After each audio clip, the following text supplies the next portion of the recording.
மெட்ராஸ் மீனம்பாக்கத்துலேயே 2வது லைன்வே இருக்குது. அந்த ஃப்ளைட் பாத்தில் பல இல்லீகல் கன்ஸ்ட்ரக்ஷன்ஸை 2 கட்சியுமே மாறி மாறி பணத்தை வாங்கிட்டு விட்ருக்காங்க. திமுக என்ன சொல்லணும்னா, அங்கே யார் ரியல் எஸ்டேட் வாங்கி வச்சுருக்குறாங்க? நீங்களும் டெல்லியில் இருக்கிற உங்கள் நண்பர்களும் தானே வாங்கியிருக்கீங்க. அதெல்லாம் முதல்ல சரண்டர் பண்ண சொல்லுங்கள். அப்படி ரொம்ப கவலைப்பட்டவங்க 2004 கவலைப்பட்டிருக்கணும்.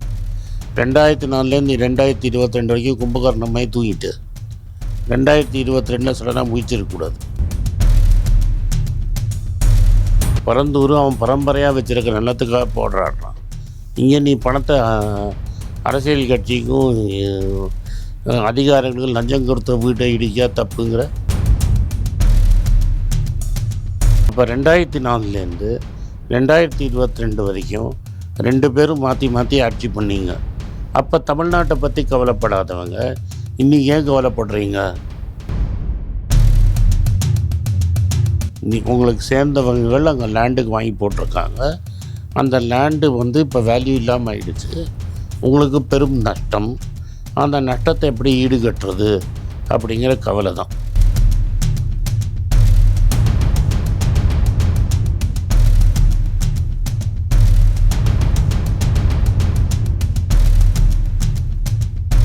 வணக்கம் சார். வணக்கம்.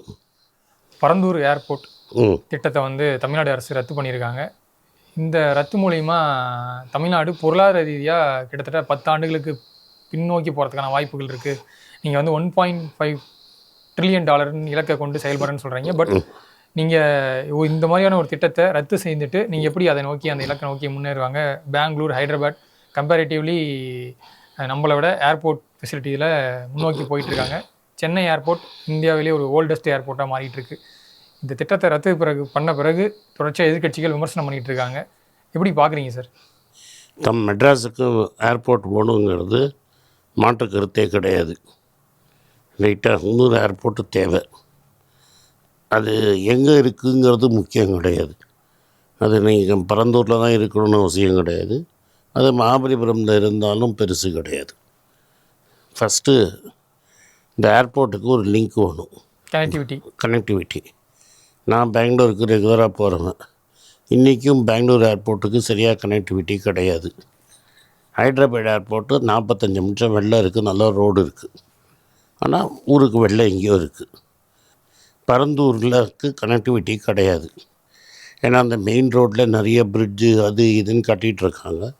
என்றைக்கோ ஒரு நாளைக்கு தொலைநோக்க பார்வையாக கனெக்டிவிட்டி வரும் அப்படின்னு நம்ம நம்பலாம். ரைட்டுங்களா? இப்போ பெங்களூருக்கும் மெட்ராஸுக்கும் புது ஹைவே போட்டிருக்கோன்னு சொல்கிறாங்க.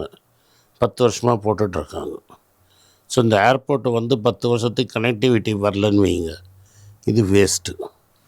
2வது, இப்போ நீங்கள் நான் இங்கேருந்து 3 ஹவர் போய் பரந்தூர் ஏர்போர்ட்டுக்கு போய் அங்கேருந்து நான் வெளிநாட்டுக்கு போகிறதுக்கு பதிலாக இங்கேருந்து 45 நிமிஷத்தில் நான் 20 நிமிஷம், எங்கள் வீட்டிலேருந்து 20 நிமிஷம்தான், 20-25 நிமிஷத்தில் நான் போய் மீனம்பாக்கத்தில் போய் 45 நிமிஷத்தில் பெங்களூருக்கு போய் அங்கேருந்து வெளிநாட்டு போகிறதுக்கு எனக்கு பெட்டர். பை ரோட்டில் நம்ம இங்கேருந்து ஈஸியாக ரீச் பண்ணலாம் மீனம்பாக்கத்தை. எனக்கு சொல்கிறேன் நான். இன்றைக்கி இருக்கிற பெரும்பாலும் யார் வெளிநாட்டுக்கு போகிறாங்களோ அவங்களுக்கு மீனம்பாக்கம் ரீச் பண்ணி மீனம்பாக்கத்தில் வெளியில் போகிறது ஈஸியர். ஏர்போர்ட் வேணும். அது பரந்தூரில் தான் இருக்கணுமா அப்படின்னு கேட்டிங்கன்னா இல்லை, எங்கே வேணால் இருக்கலாம். பரந்தூரில் இது வரைக்கும் லேண்ட் அக்விசிஷன் ஃபுல்லாக முடியலை.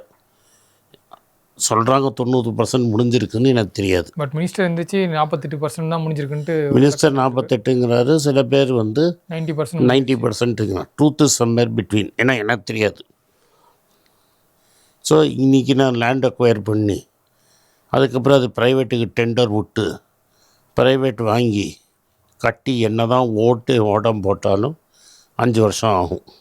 இந்த அரசாங்கம் சொல்கிற மாதிரி அவங்கள்ட்ட ஆல்டர்னேட் சைட் இருந்து அந்த லேண்டு கவர்மெண்ட்டே இருந்ததுன்னா அதே 3-4 வருஷத்தில் இவங்களால பண்ண முடியும். அதனால் பரந்துராய் இங்கேங்கிற ஏர்போர்ட்டு முக்கியம் இல்லை. என்னை பொறுத்த வரைக்கும் இது என்னோடய ஒப்பீனியன். தமிழ்நாட்டோட லாஸ் வந்து 2005 வந்தது. 2005 4 ஏர்போர்ட்டை ப்ரைவேட்டைஸ் பண்ணுறேன்னு மாண்புமிகு அண்ணா அந்த காலத்தில் பிரதமராக இருந்த மன்மோகன் சிங் சொன்னார். வரலாறை போய் யார் வேணால் பார்க்கலாம். பாம்பே, டெல்லி, மெட்ராஸ், கல்கட்டாவை அப்போ ப்ரைவேட்டைஸ் பண்ணி விரிவாக்கம் பண்ணுறேன் அப்படின்னு சொன்னாங்க. அதை அன்றைக்கி இருந்த அரசாங்கம், யாருன்னு நம்ம பேச வேண்டாம், அன்றைக்கி இருந்த அரசாங்கம் தேசியமயக்கப்பட்ட ஏர்போர்ட்டுகளை ப்ரைவேட்டைஸ் பண்ணக்கூடாதுன்னு ப்ரொட்டஸ்ட் பண்ணாங்க. ஏன் ப்ரொட்டஸ்ட் பண்ணுறதுக்கு அன்றைக்கி இருந்தவங்க பல உள்நோக்கு காரணத்தை சொன்னாங்க. ஆக மொத்தம் அன்றைக்கி இருந்தவங்களுக்கு வந்து தயவில் தான் யூபிஏ கவர்மெண்ட் ஓடிட்டு இருந்தது. அவங்க இதை தடுத்து நிறுத்தினாங்க. ஸோ அன்றைக்கி நடத்தி தடுத்து நிறுத்தினவங்க இன்றைக்கி இதை பற்றி பேசுகிறதுக்கு அர்த்தம் இல்லைங்கிறது என்னோடய ஒப்பீனியன். அன்றைக்கே தமிழ்நாடு பற்றி கவலைப்படுறவங்க இருந்தால் 2005 அதை விட்டுருப்பாங்க.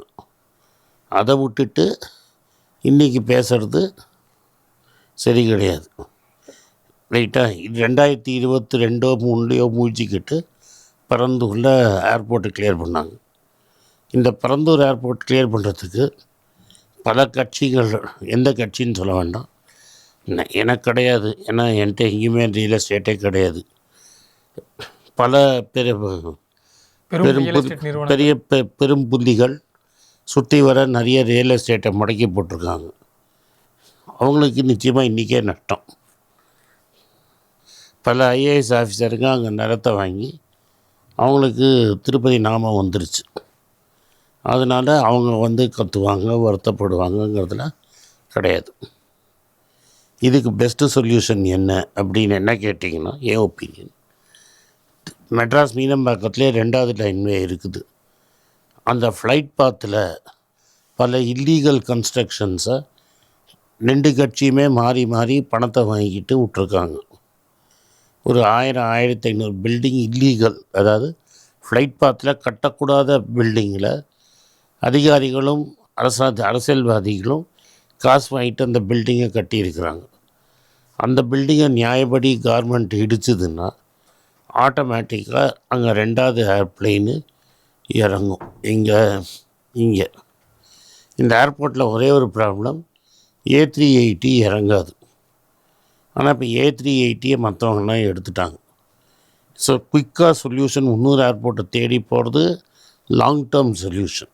அதாவது என்ன, தொலைநோக்க பார்வை, 10 வருஷம் 15 வருஷம் பார்வை. சார் நீங்கள் A380 இல்லை, ஆனால் இப்போது 2034 இந்த மீனம்பாக்கம் ஏர்போர்ட் ஒரு ஃபுல் கெப்பாசிட்டி எட்டிரும்னு சொல்லி அதுக்கு ஒன்றும் இல்லை. நீங்கள் இதெல்லாம் இடிச்சிங்கன்னு வைங்க, இல்லீகல் கன்ஸ்ட்ரக்ஷனை இடிச்சிங்கன்னா கெப்பாசிட்டி இன்னும் இம்ப்ரூவ் ஆகிறதுக்கு வாய்ப்பு இருக்குது. But illegal construction airport authority of இந்தியாவுக்கு தெரியாமல் நடந்திருக்குமா சார்? இது ஏர்போர்ட் அத்தாரிட்டி கொடுக்குறதுலாம் நம்ம தானே கொடுக்குறோம். லேண்ட் அக்வசிஷன் எல்லாமே வந்து கவர்மெண்ட். லேண்ட் அக்வசிஷனுக்கு முன்னாடியே ஃப்ளைட் பாத்துன்னு ஒன்று இருக்கும். ஏர் இண்டியா ஏஐக்குள்ளே கொஞ்சம் லேண்டு தான் இருக்கும். அவங்களுக்கு வெளியில் இருக்கிற லேண்டில் ஃப்ளைட் பாத் ஆஃப் தி ஏர்க்ராஃப்டில் நீங்கள் வந்து புதுசாக இது கொடுக்கக்கூடாது. எது, புது பில்டிங்கு பர்மிஷன் கொடுக்கக்கூடாது. அது லோக்கல் அரசாங்கம் பண்ணது. இங்கே இருக்கிற லோக்கல் கட்சிகளும் அங்கே இருக்கிற லேண்டு ஆஃபீஸர்களும் பண்ண வேலை. இப்போ நாங்கள் வந்து அதை விரிவாக்கி அதை இடிச்சிட்டு அடையார் ரிவர் பக்கமாக நீங்கள் 2வது ஏர்போர்ட்டை எக்ஸ்டெண்ட் பண்ணிங்கன்னா 2034 2039 வரைக்கும் இந்த நீடிக்கலாம். 2வது, இதே சமயத்தில் திருச்சி ஏர்போர்ட்டை நீங்கள் ப்ரைவேட்டைஸ் பண்ணுறதா சொல்லியிருக்காங்க. இப்போ திருச்சி ஏர்போர்ட்டை ப்ரைவேட்டைஸ் பண்ணி அதை பெருசாக்கினீங்கன்னா பாதி லோடு அங்கே போயிடும். ஏன்னா நம்மளுக்கு சவுத்துலேருந்து தான் வந்து நிறைய பேர் வந்து துபாய், சிங்கப்பூரில் வேலை செய்கிறாங்க. கோயம்புத்தூர் ஏர்போர்ட்டையும் பெருசாக போகிறாங்க. லேண்ட் அக்விசிஷன் முடிஞ்சிருக்கு. ஸோ இந்த 2 ஏர்போர்ட்டையும் பெருசாக்கினா கொஞ்சம் லோடு குறையும். கன்னியாகுமரியில் இருக்கிறவன் நீ ட்ரிவாண்ட்ரம் தான் போகிறான், திருநெல்வேலியில் இருக்கிறவன் இங்கே வரப்போகிறதில்ல. ஸோ இந்த தென் மாநிலத்துலேயும் கோவை இந்த ரீஜனில் இருக்கிறவங்களும் அங்கேருந்து போவாங்க. அதனால் இப்போதைக்கு என்னை பொறுத்த வரைக்கும் பெஸ்ட்டு சொல்யூஷனு திரும்பி போய் எங்கேயோ லேண்டை தேடி அப்ரூவ் பண்ணுறது 2044 கரெக்டாக இருக்கலாம். ஆனால் இப்போ இருக்கிற இடத்துல இல்லீகலாக வீடு கட்டினவங்கள இடிச்சிட்டு ஃப்ளைட் பாத்தை கிளியர் பண்ணி 2வது ஏர்போர்ட்டை போட்டாங்கன்னா இது 2039 வரைக்கும் நீடிக்கும். அதே சமயத்தில் அந்த 2 ஏர்போர்ட்டும் டெவலப் ஆகும். அதுக்குள்ளே நீங்கள் வந்து வேறு அடுத்த சைட்டை பார்த்து கொடுக்கலாம். இது என்னோட பர்சனல் கருத்து. இல்லை சார், இப்போது பரந்தூர் ஏர்போர்ட்டுக்கே ஒரு சர்டன் டைம் ஆச்சு. லேண்ட் அக்விசிஷன் ஆகட்டும், சுற்றுச்சூழல் அனுமதி ஆகட்டும், ஏர்போர்ட் அத்தாரிட்டி ஆஃப் இந்தியா. அதுக்கெல்லாம் நீங்கள் மற்றவன்ட்டு பிடிங்கின லேண்டை இதுக்கு பிடுங்கவே வேணாம். இல்லை, இப்போது திமுகவுடைய முன்னாள் அமைச்சர்கள் என்ன கொஸ்டின் பண்ணுறாங்கன்னா, நாங்கள் இப்போது எல்லா இடத்தையும் ஆய்வு பண்ணோம், சோழிங்கநல்லூர், இப்போ கல்பாக்கம். நீங்கள் அங்கே லேண்ட் யார்கிட்ட இருக்குன்னு முதல்ல சொல்ல. திமுக என்ன சொல்லணும்னா, நீங்கள் பேர் சொல்லத்தான் சொல்கிறேன். அப்போஸ் பண்ணுறவங்க என்ன சொல்லணும்னா, அங்கே யார் ரியல் எஸ்டேட் வாங்கி வச்சுருக்குறாங்க. நீங்களும் டெல்லியில் இருக்கிற உங்கள் நண்பர்களும் தானே வாங்கியிருக்கீங்க. அதெல்லாம் முதல்ல சரண்டர் பண்ண சொல்லுங்கள். இப்போ நம்மளுக்கு எதுக்கு வலிக்குதுன்னா, அவங்க வந்து தமிழ்நாடு தொழில் வளர்ச்சி பின்னோக்கி போகுது, அதற்காக அதெல்லாம் ஒன்றும் கிடையாது. என்ன வலின்னா, அங்கே இருக்கிற லேண்டு நம்மளுக்கு இறங்கிடுச்சுல்ல வேல்யூ. நாங்கள் ஒரு அள்ளலாம் தானே நம்ம நினச்சோம். கிட்டத்தட்ட கைட்லைன் வேல்யூவே பெரிய அளவில் சேஞ்ச் ஆயிருக்குன்னு சொன்னாங்க. அது ரைட்டா? இது எப்படின்னா, இதுக்கு திமுகவோ எந்த கட்சியோ நீங்கள் டிசைட் பண்ணிக்கோங்க. இப்போ என்ன பண்ணுவாங்க, பஸ் ஸ்டாண்டை ஊருக்கு வெளில எங்கேயோ அமைச்சிட்டாங்க. இப்போ நம்ம மயிலாப்பூரில் இருக்கிறோம். நானும் ஒரு சாதாரண பிரஜை தான். பாரிஸ் கார்னர்லேருந்து பஸ்ஸு பிடிச்சி நான் திருச்சி போயிட்டு இருந்தேன். அதை கோயம்பேடுக்கு மாற்றினீங்க. இப்போ அதை வந்து இப்போ எங்கேயோ வண்டலூர் பக்கத்தில் கிளம்பாக்கம்ங்கிற ஊருக்கு அமைச்சிருக்கீங்க. நான் இங்கேருந்து எப்படி கிளம்பாக்கம் போய் எப்படி நான் பஸ்ஸை பிடிச்சி திருச்சிக்கு போகிறது? இங்கேருந்து கிளம்பாக்கம் போகிற டைமில் நான் திருச்சியே போய் சேர்ந்துருவேன். பட் இன் லாங் டேர்மில் பார்க்கும்போது மக்கள் தொகை இருங்க. நீங்கள் 2வது பஸ் ஸ்டாண்டு க்ரியேட் பண்ணுங்கள், எனக்கு வேணான்னு சொல்ல. பட் இது இப்போ அடுத்தது திருச்சியில் என்ன பண்ணியிருக்கீங்க? நான் திருச்சி என் சொந்த ஊருக்கு தான் சொல்கிறேன். பஞ்சப்பூர் பஸ் ஸ்டாண்டு எங்கேயோ ஊருக்கு வெளில ஒரு பஸ் ஸ்டாண்டை போயிருக்கீங்க. அந்த பஸ் ஸ்டாண்டில் ஃபெசிலிட்டியும் கிடையாது, ஒன்றும் கிடையாது. ஏன்னா சில மினிஸ்டர்லாம் அங்கே லேண்டு வாங்கிட்டாங்க. அதே தான் மதுரையிலையும் பண்ணியிருக்கிறீங்க. ஸோ ஒன்னொன்னையும் நீங்கள் என்ன பண்ணியிருக்கீங்கன்னா, மதுரை மட்டும் இல்லை சார், நிறையா ஊர்களில் அவுட்டர் நான் பார்த்தது சொல்ல பஸ் ஸ்டாண்ட் வருதுன்னா அந்த பஸ் ஸ்டாண்ட் பக்கத்தில் கதையே சொல்லவே விட மாட்டேங்கிறீங்க. நீ என்ன பேட்டி எடுக்க வந்திருக்கேன்னு நினைக்கிறேன். இப்போ நான் என்ன பண்ணேன், என் ஃப்ரெண்டு ஒருத்தர் வந்து ஆர்த்தோபெடிக் சர்ஜனாக இருக்கார். அவரை பார்க்கறதுக்கு நான் மன்னார்குடி போனேன். மன்னார்குடியில் புதுசாக பெருசாக பஸ் ஸ்டாண்டு கட்டியிருக்கேன், ஆனால் பஸ்ஸே காணும். நான் அதனால் என்ன பண்ணுறோன்னா, எங்கெங்கே ரியல் எஸ்டேட் கம்மியாக இருக்கோ அங்கெல்லாம் வந்து கொஞ்சம் ஒரு வியாபாரம் க்ரியேட் பண்ணுறதுக்கு ஊருக்கு வெளில எங்கேயோ ஒரு வண்டியை வாங்கிட்டு இடத்த வாங்கிட்டு அங்கே எல்லோரும் வாங்கிட்டு அப்புறம் ஒரு அப்பாவிக்கிட்டேருந்து லேண்ட் அக்வயர் பண்ணி ரியல் எஸ்டேட் ப்ராஜெக்டை அங்கே பண்ணியிருக்கிறோம். டெஃபினட்டாக திருச்சியிலையும் மதுரையிலையும் எனக்கு கண்ணுக்கு நேரம் தெரியுது. அதாவது திருச்சியிலேருந்து மதுரைக்கு பாதி தூரம் போகிற மாதிரி இருக்குது. நான் அங்கே போய் திருச்சி பஸ் ஸ்டாண்டில் ஏறுறதுக்கு. இப்போ அந்த இடத்துல ஹோட்டல் கிடையாது, ஒன்றும் கிடையாது. இப்போ மெயினாக இருக்கிற பஸ் ஸ்டாண்டு பக்கத்தில் இந்த குட்டி சிறு தொழில் பண்ணவன்னா காணாமல் போட்டான். ரைட்டுங்களா? ஸோ இது வந்து எவ்வளோ தூரம் லேண்டு புரோக்கருக்கு ஆதாயம், எவ்வளோ தூரம் மக்களுக்கு நஷ்டங்கிறத புரிஞ்சுக்கணும் நம்ம. ரைட்டுங்களா? அதனால் இப்போ ஷார்ட் டேர்ம் நடந்துருச்சு. ஷார்ட் டேர்மில் என்ன பண்ணலாம், அப்படி ரொம்ப கவலைப்பட்டவங்க 2004 கவலைப்பட்டுருக்கணும். 2004 2022 வரைக்கும் கும்பகர்ணமாய் தூங்கிட்டு 2022 சடனாக முயற்சிருக்கக்கூடாது. நீங்கள் பாம்பே ஏர்போர்ட்டு பார்த்தீங்கன்னா எவ்வளோ தூரம் டெவலப் ஆகிருக்கு. டெல்லியில் ஒரிஜினல் இந்திரா காந்தி ஏர்போர்ட்டு எவ்வளோ தூரம் டெவலப் ஆகிருக்குன்னு பாருங்கள். இப்போ அங்கெல்லாம் 2வது ஏர்போர்ட் வந்துருச்சு. பாம்பேயில் 2வது ஏர்போர்ட், டெல்லியில் 2வது ஏர்போர்ட் வந்துருச்சு. ஆனால் நம்ம முதல் ஏர்போர்ட்டே டெவலப் ஆகலை. அப்போ 2005 தொலைநோக்கு பார்வையாக நீங்கள் ப்ரைவேட் செக்டர் அவர் பிட்டிங்கில் தான் விட்டார். ஒரு கம்பெனி கொடுக்கணுன்னு ஆசைப்பட்டாங்க அன்றைக்கி. அதெல்லாம் பெருசாக வெளில வரல. அது பிட்டிங்கே இல்லாமல் தடுத்து நிறுத்திட்டீங்க. அப்போது ஒரு டெவலப்மெண்ட் ப்ராஜெக்ட் தமிழ்நாடுக்கு வர வேண்டியதை 22 வருஷத்துக்கு முன்னாடி நிறுத்தினது பின்னடைவா? இன்றைக்கி இல்லாத ஊரில் ஒரு ஏர்போர்ட்டை கட்டிட்டு அதுக்கப்புறம் கனெக்டிவிட்டி இன்ஃப்ராஸ்ட்ரக்சர் யோசிக்கணும்னு டிசைட் பண்ணது முன்னடைவா? எது பெட்டரு? பட் அவங்க சொல்கிறது வந்து பரந்தூர் தான் அவங்க சொல்கிறது லீஸ்ட் இம்பேக்ட் ஜோன். அது ரைட்டு சார். நீங்கள் 2004 என்ன பண்ணீங்க? மன்மோகன் சிங் வந்து லேண்ட் வாங்கினது கிடையாது.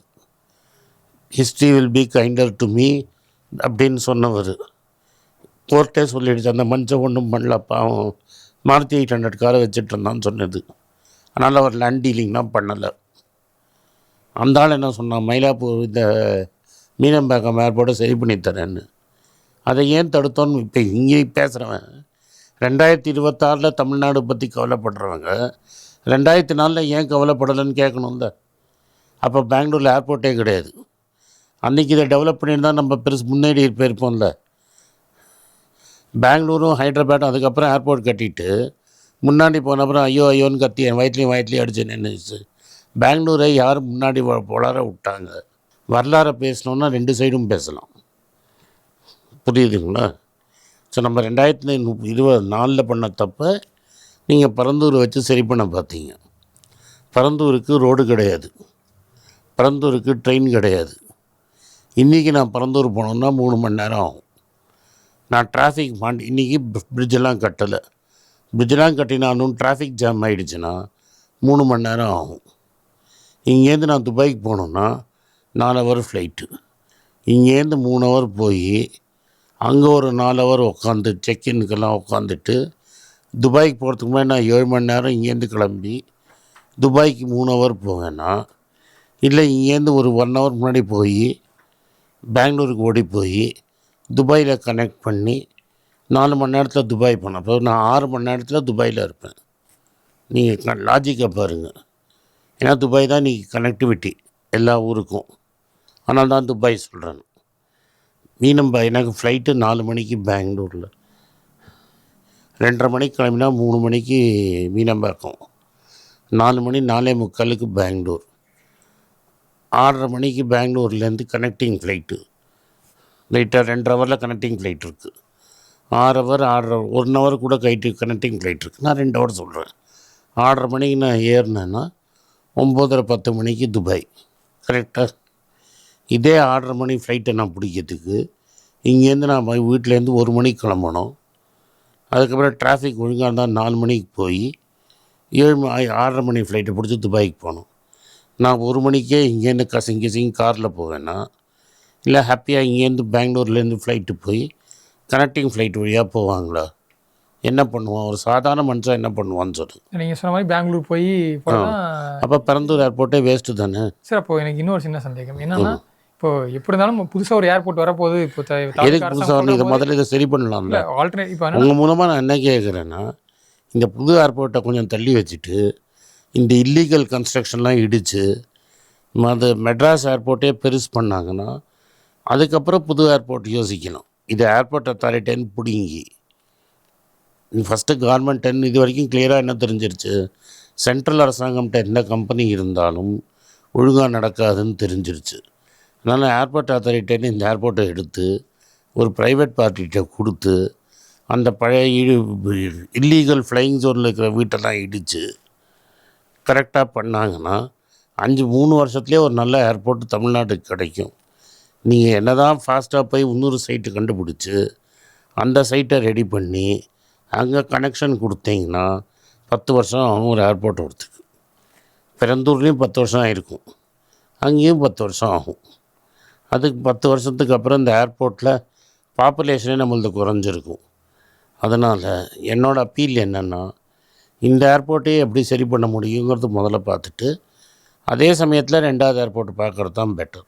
சரி, பட் இன் லாங் டேர்மில் இன்வெஸ்டர்ஸ் பாயிண்ட் ஆஃப் வியூவில் இன்வெஸ்டர்ஸ் இன்றைக்கி தானே போடுவோம். நீ இப்போ பேர் சும்மா காதில் பூ சுற்றக்கூடாது. இப்போ நீ நம்ம மியூச்சுவல் ஃபண்டில் போடுறோம், எப்படி 10 வருஷம் கழிச்சு தான் ரிட்டர்ன் வரும்னா நீ மியூச்சுவல் ஃபண்ட் போடுவியா?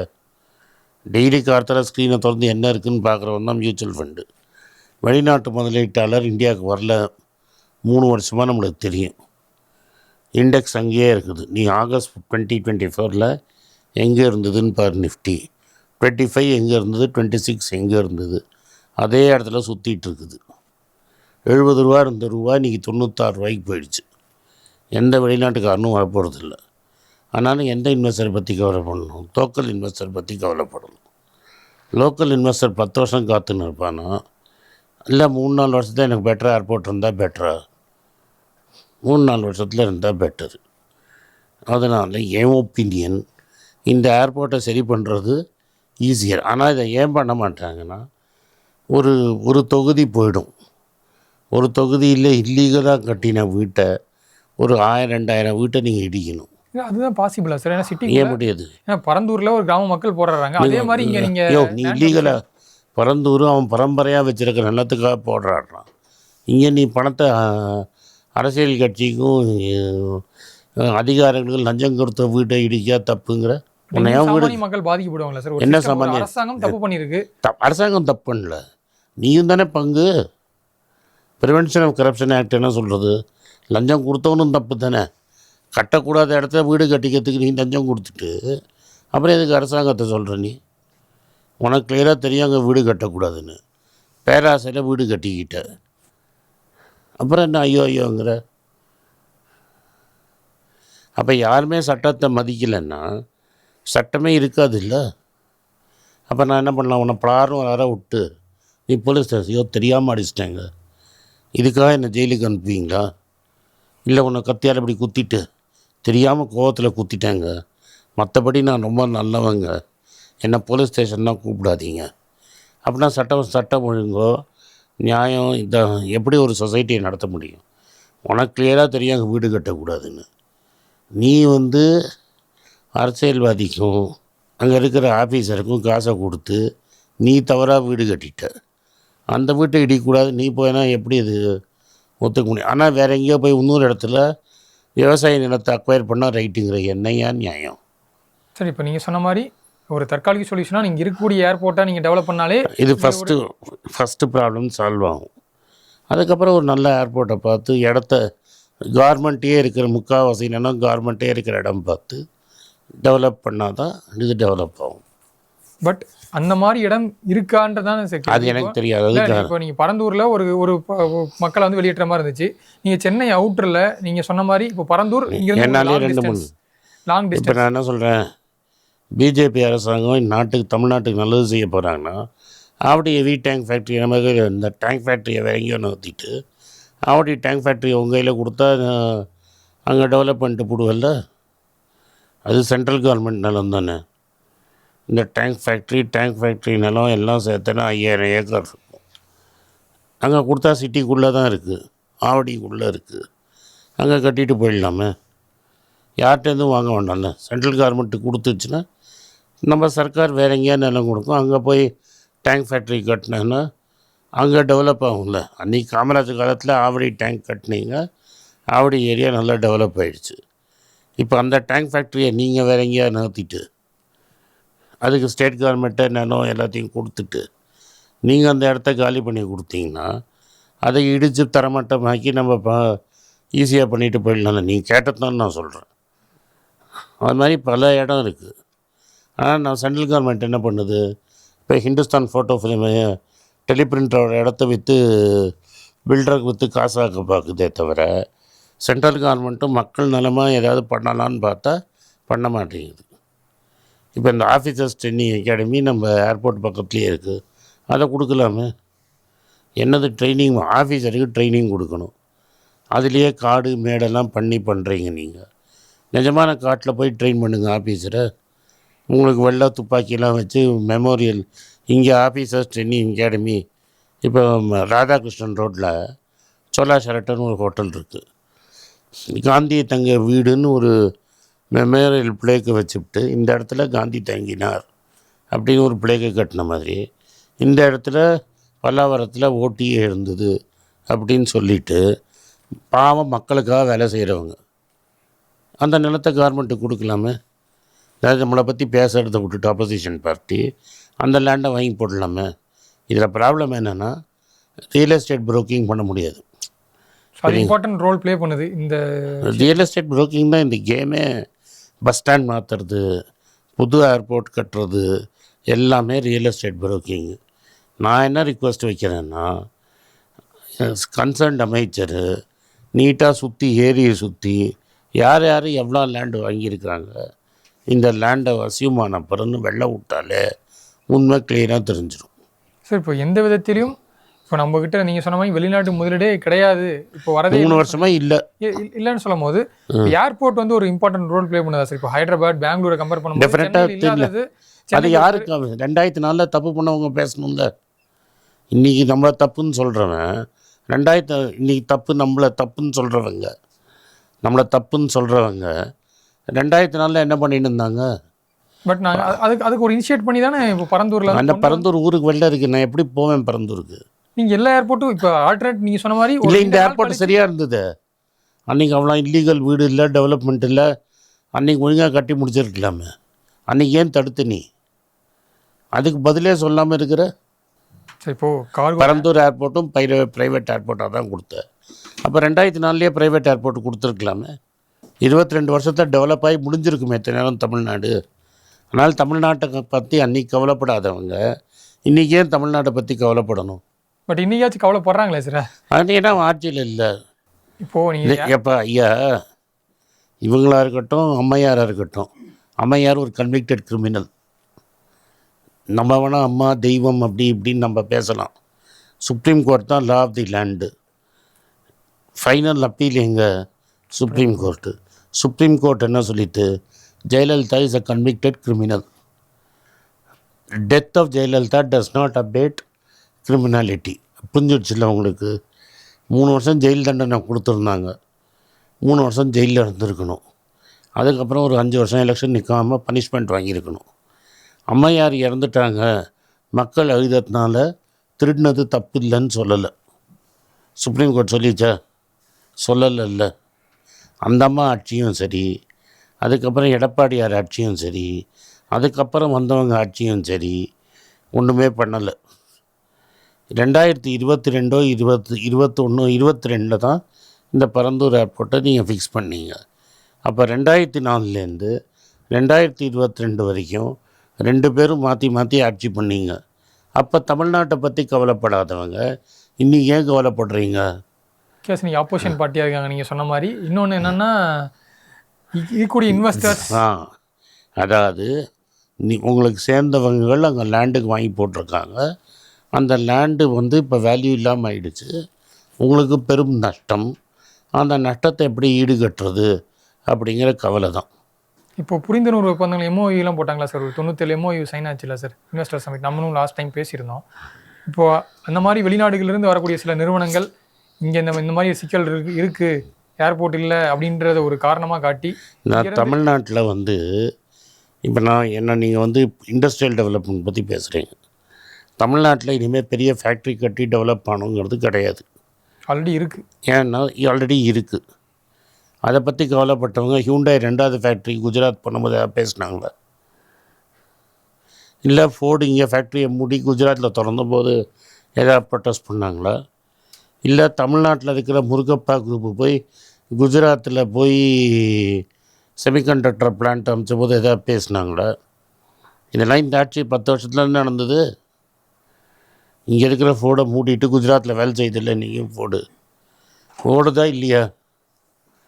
ஹியூண்டாய் இங்கே ஆரம்பித்து இங்கே பணம் சம்பாதிச்சுட்டு 2வது ஃபேக்ட்ரியை கொண்டு போய் குஜராத்தில் போட்டானா இல்லையா? அப்புறம் நம்ம பேசணுமா? இந்த ஊர் முருகப்பா இங்கே பணம் சம்பாதிச்சுட்டு கொண்டு போய் குஜராத்தில் ஃபேக்ட்ரி போட்ட போது நம்மளாம் கண்ணீர் விட்டோமா? தமிழ்நாட்டில் அக்கறையாக இருக்கும்போது இந்த மாதிரி விஷயத்தையும் நம்ம பேசியிருக்கணும்னா பேசியிருக்கக்கூடாதா? இல்லை பேசியிருக்கணுமா வேணாமா? பேசியிருக்கணும். ஏன் பேசலை? ஸோ தமிழ்நாட்டோட தேவை இன்றைக்கி ஃபேக்ட்ரி கிடையாது. ஏன்னா தமிழர்கள் படித்து இனிமேல் லோ லெவல் வேலை நம்ம பசங்க செய்ய மாட்டாங்க. இன்ஃபேக்ட் திருப்பூரில் வேலை செய்கிறவங்கெல்லாம் வெளியூர்லேருந்து வந்து தான் வேலை செய்கிறாங்க. ஸோ இண்டஸ்ட்ரியில் ஒர்க்கர் லெவலில் வேலை செய்யறதுக்கு நம்ம ஆளுங்க ரெடி கிடையாது. நம்ம ஆளுங்க ஹை எண்ட் ஒர்க்கு சர்வீசஸ் பண்ணுறதுல தான் வேலை. ஸோ நம்ம சர்வீசஸ் இண்டஸ்ட்ரியில் கோஆப்ரேட் பண்ணணும். இப்போ கூகுள் பெரிய சர்வீசஸ் கம்பெனி, பெரிய ஏஐ கம்பெனி. ஆல்ஃபபெட்டுங்கிறது ஒரு பெரிய கம்பெனி, கரெக்டாக இல்லையா? நம்ம எல்லோரும் ஆல்ஃபபெட்டை யூஸ் பண்ணுறோம். ஆல்ஃபபெட்டோட தலைவர் யார்? சுந்தர் பிச்சை. எந்த ஊருக்காரரு? சென்னைக்காரரு. சென்னையில் தானே படித்தார். மெட்ராஸில் தானே படித்து ஸ்கூலுக்கெலாம் போனார். பல வாட்டி மெட்ராஸுக்கு ஃபோட்டோலாம் எடுத்துகிட்டு போயிருக்கிறாரு. என்றைக்காவது ஏதாவது இருந்த சீஃப் மினிஸ்டர் அவரை கோட்டையில் கூப்பிட்டு பேசி ஐயா நீங்கள் தமிழ்நாட்டில் தான் படிச்சீங்க, தமிழ்நாட்டு காலேஜ் ஸ்கூலில் தான் படிச்சீங்க, இங்கே தான் படித்து 12th அப்புறம் வெளிநாட்டு ஐஐடி படிக்க போனீங்க, தமிழ்நாட்டுக்கு ஏதாவது செய்யுங்க, தமிழ்நாட்டில் ஒரு கூகுள் பெரிய சென்டரை திறங்க அப்படின்னு கேட்டிருக்கோமா? தமிழ்நாட்டை பற்றி ரொம்ப கவலைப்படுறோம். கரெக்டாக இல்லையா? தமிழ்நாட்டை பற்றி கவலைப்படுறோமா இல்லையா? கவலைப்படுறவங்க தானே. அண்டு விழா எடுக்கிறதுல நம்ம ஸ்பெஷலிஸ்ட்டு. கரெக்டாக எல்லாத்துக்கும் விழா எடுப்போம். அப்போ சுந்தர் பிச்சைக்கு ஒரு விழா எடுத்து கூகுளை ஏன் தமிழ்நாட்டுக்கு கூட்டிகிட்டு வரல? தமிழ் தானே பேசுகிறீங்க, தமிழ்நாட்டு டெவலப்மெண்ட் வேணும்ல.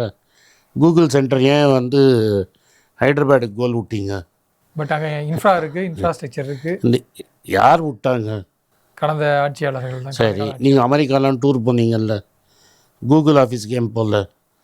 போய் கேட்டிங்களா சுந்தர் பிச்சை உங்கள் ஆஃபீஸுக்கு வரோம், ஏன் பாருங்கள் இங்கே திறந்து விடுங்க, நான் வரோம், நாங்கள் உங்களுக்கு என்ன வேணும், ஹைதராபாத்தில் போனது ஆனது ஆகிடுச்சு, இங்கே ஒன்று திறங்கன்னு சொல்லலாம்ல. சரி, மெட்ராஸில் பெரிய பெரிய இன்வெஸ்டர் மீட்டு வச்சிங்க, எவ்வளோ பேர் அது மாதிரி பெரிய இந்தியாவில் படித்து அமெரிக்காலேயும் யூரோப்லேயும் பெரிய தொழிலதிபர்களாக இருக்காங்க. இன்ஃபேக்ட்டு கூகுளில் முதல் ஆண்டு பணம் போட்ட ஒரு பேர் ஒருத்தர் இங்கே லைலா காலேஜ் தான் படிச்சுட்டு போனார். அவரையும் ஏதாவது கூப்பிட்டு ஏதாவது தொழிலதிபர் இன்வெஸ்ட் பண்ணுங்கன்னு கூப்பிட்டு ஒரு கமிட்டியில் உட்காத்தி வச்சு எப்படி சாஃப்ட்வேரை டெவலப் பண்ணலாம் அப்படின்னு ஏதாவது யோசிச்சிங்களா? ஸோ இவங்கள்லாம் இந்தியாவிலே மற்ற இடத்துல போய் கடை போட்டிருக்காங்க. கரெக்டாக இல்லையா? கரெக்டான்னு நான் சொல்கிறது. கடை போட்டிருக்காங்கல்ல. அப்போது உங்களுக்கு சௌரியமாக இருந்ததை நீங்கள் பண்ணிக்கிட்டீங்க. நீங்கள் ஏதோ பேசணுமேன்னு பேசக்கூடாது. சார் நீங்கள் இறுதியாக ஒரு கேள்வி கேட்டுக்கிறேன் சார். நீங்கள் சொன்னீங்க இந்த ஏர்போர்ட்டு, பஸ் ஸ்டாண்ட் ரீலொக்கேட் எல்லாமே வந்து இதுக்கு பின்னாடி ஒரு ரியல் எஸ்டேட் டெஃபினட்டாக இருந்தது. இப்போ அதே தான் திமுக வைக்கிறாங்க. ஓகே, தாவேக அரசாங்கம் ஒரு லாங் டைமில் ஆல்டர்னேட் இடத்த சூஸ் பண்ணி அங்கே எங்கள் ஏர்போர்ட் லொக்கேட் பண்ண போகிறோன்னா, சரி, அங்கே இந்த மாதிரி ரியல் எஸ்டேட் நிறுவனங்கள் வந்து நான் இப்போ இன்னொரு கேள்வி கேட்கட்டுமா? வாங்காதா? இல்லை இப்போ நீங்கள் சொன்னீங்களா சார், அது வந்து பரந்தூர் வந்து ட்ராவல் டைம் அதிகம், பை ரோடில் வந்து டிராஃபிக் இருக்கும்ட்டு. ஆமாம், நீங்கள் ஒரு சென்னை அதனால தான் மீனம்பாக்கம். இப்போ மீனம்பாக்கத்தை தாண்டி நீங்கள் இன்னொரு புது ஏர்போர்ட் கொண்டு வரமா தான் நீங்கள் செங்கல்பட்டு எதுக்கு செங்கல்பட்டுலாம் போனாமல்? நான் சொல்கிறேன், நீ இல்லீகல் கன்ஸ்ட்ரக்ஷனோட இப்போவே இங்கே பண்ண. பட் அது சடனாக சாத்தியமா சார்? ஏன் சாத்தியம் இல்லை? அது இல்லீகல் கன்ஸ்ட்ரக்ஷன் எல்லாரும் சேர்ந்து பண்ணலாமே. இல்லை இல்லீகல் கன்ஸ்ட்ரக்ஷன் வச்சுருக்காங்க, கோர்ட்டுக்கு போவாங்க. அங்கே ஒரு எது கோர்ட்டை போய் மேனேஜ் கோர்ட்டை போய் சொல்லுங்கள் இல்லீகல், மக்கள் ப்ராக்ரஸ் போகணும், டெவலப் பண்ணுங்கள். சரி, நான் இன்னொரு விஷயம் கேட்குறேன். இது வரைக்கும் நான் தமிழ்நாடு அரசியலை ரொம்ப வருஷமாக பார்க்குறேன். ஏதாவது ஒரு சீஃப் மினிஸ்டரோ இல்லை ஒரு கவர்மெண்ட்டை நம்பியோ தங்கத்தை ஒரு பைசா கொடுக்கறதுக்கு யாராவது வந்திருக்காங்களா? நீங்களும் தானே தங்கம் கொடுத்தீங்க, 4 கிராம் தங்கம் கொடுத்தீங்கல்ல, தாலிக்கு தங்கம் கொடுத்தீங்கல்ல, அம்மையார் கொடுத்தாங்க, நீங்களும் கொடுத்தீங்க. நீங்கள் என்ன ரேட்டுக்கு வாங்கினாங்க, இந்த கவர்மெண்ட் என்ன ரேட்டுக்கு வாங்கிட்டு? ரியல் எஸ்டேட் பேசத்தான் நான் சொல்கிறேன்.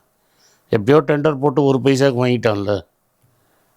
எந்த அரசியல்வாதியோ ஐஏஎஸ் ஆஃபீஸரோ ஒரு பைசாவுக்கு தங்கம் வாங்கினாங்கல்ல. இந்த 50 வருஷம் வரலாறு, நீங்கள் தான் 50 வருஷம் திராவிட வரலாறில் ஒரு வாட்டியாவது ஒரு பைசாவுக்கு தங்கம் வாங்கியிருக்கீங்களா? அப்போ 800 கோடி மிச்சம் தானே. அப்போ நீங்கள் இதை திட்டுறீங்கன்னா அதுக்கு கிரெடிட் கொடுக்கணுமா கொடுக்க வேண்டாமா? அதனால் பேசுகிறது நாகேஷ் ஒரு சினிமாவில் சொல்லுவார், நாகேஷ் கேள்வி கேட்டுகிட்டே இருப்பார். அது கமல்ஹாசன் சொல்கிறான், கேள்வி கேட்குறது ஈஸி, பதில் சொல்கிறது கஷ்டம்னு. நம்ம உட்காந்துட்டுருக்கோன்னு கேள்வியே கேட்டுன்னு இருக்க முடியாது. அப்போ பக்கத்தில் இருக்கிறவன் நீங்கள் என்ன பண்ணீங்கன்னா உங்களுக்கு 50 வருஷம் ஹிஸ்ட்ரி இருக்குது, திரும்பி என்னான்னு 4 கேள்வி கேட்க முடியும். அந்த கேள்விக்கு உங்களால் பதில் சொல்ல முடியாது. 2004 என்ன கேள்வி என்ன பண்ணீங்கன்னு பதில் சொல்ல முடியாது. ஊருக்கு வெளில ஏன் பஸ் ஸ்டாண்ட் போட்டீங்க பதில் சொல்ல முடியாது. ரைட்டா? ஏன் நீங்கள் சுந்தர் பிச்சையை கூப்பிடல பதில் சொல்ல முடியாது. ஃபோர்டு போகிறச்ச என்ன வாயை திறந்து அறிக்கை கூட விடலை. ஹுண்டாய் போகிறச்ச பேசலை. முருகப்பா போய் அங்கே போடுறச்ச நீங்கள் ஒன்றும் பண்ணல. இதெல்லாம் நான் பட்டியலிட்டேன்னா இதுக்கு நீங்கள் பதில் சொல்லணும். இப்போ நான் உங்களை கேள்வி கேட்குறதோ நீங்கள் என்ன கேள்வி கேட்குறதுலேயே அர்த்தம் கிடையாது. எவ்வளோ சீக்கிரம் எப்படி ஏர்போர்ட் கொண்டு வருதுங்கிறது தான் நம்ம பார்க்கணும். கண்டிப்பாக சார், வரக்கூடிய காலங்களில் இந்த அரசு என்ன நடவடிக்கை எடுக்கிறானது கண்டிப்பாக பொறுத்து வந்து பார்க்கலாம். நேரம் ஒதுக்கி இது கொடுத்து நிறைய தகவல் பகிர்ந்துட்டீங்க. நேரத்திற்கு நன்றி சார். நன்றிங்க, வணக்கம்.